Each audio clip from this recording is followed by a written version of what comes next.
Hi, everyone. We're in the Deadline studio with Travis Gutiérrez Senger for the documentary Asco Without Permission. Thank you for being here, Travis. I really appreciate it. Thank you. It's great to be here. I want to start, pretty broadly just asking, how Asco influenced you as a creative and what made you want to share that with audiences.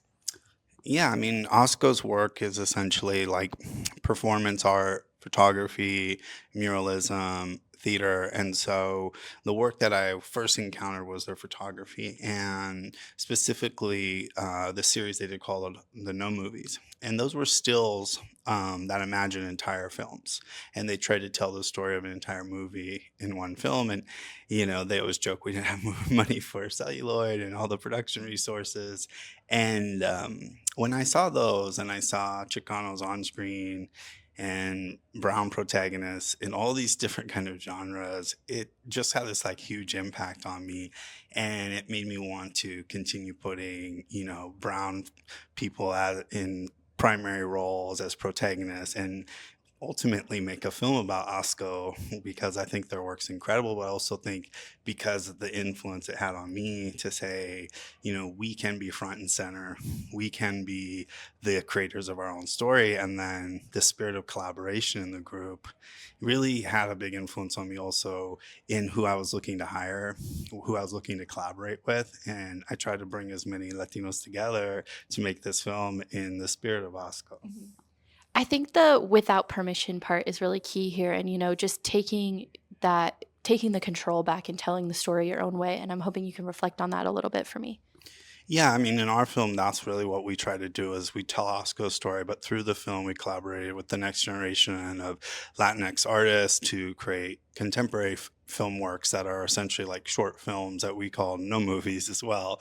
And those are really like meant to, kind of disrupt and kind of alarm in a sense that we still don't see the representation that we want in Hollywood. And I think the thing that Oscar is doing is something that we try to do in the film, which is not to ask permission to imagine who we are and to represent that in film and through an artistic practice. And I think when you wait around for someone to say, now we're going to give you the permission, it never happens. And to be honest, I'm sure you know, Hollywood's really not built for that, right? They're going to base their decisions on existing data. And that hasn't even happened for us as Latinos, where there's enough stories out there would they would even know Mhm. actually what we like, who we are, and any meaningful data.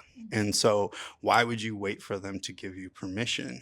Mhm. Just on a human level, but also just in terms of how they make their decisions. What data and what history do they have where they would have discovered what resonates with Latinos, what's truthful for Latinos? That doesn't exist. And so I think the attitude of not asking for permission is almost like a necessity just to do anything. And I think that when you wait and you keep looking for people to say, okay, now we're going to let you do this, I think what I've experienced, this stuff doesn't happen.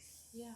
That's a really poignant response, and it speaks so much to the lack of representation in Hollywood generally right now. And just finding ways to tell your own stories is something I find really inspiring. And I wanted to ask about working with Diego Luna and Gael Garcia Bernal and how that partnership came together and, how you pitched this to them.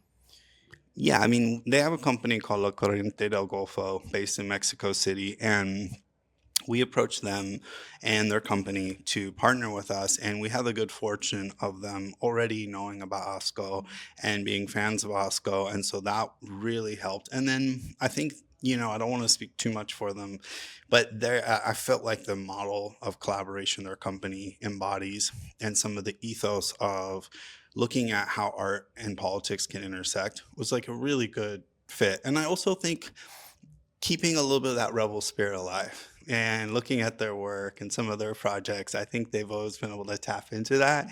And so, in a lot of ways, it was a very natural fit. Mhm. When in the process of making this documentary, what did you learn about Oscar that you maybe didn't know, or dig deeper on something that you had, uh, maybe limited knowledge on, or how did you reflect differently on their work afterward? I think, when I talked to the OSCO members, one of the things they always told me that like really hit me was that the entire enterprise was to change how Chicanos were perceived. And I thought about that a lot, and I was really fascinated by the idea of a body of work being geared towards like a perceptive change on a societal level.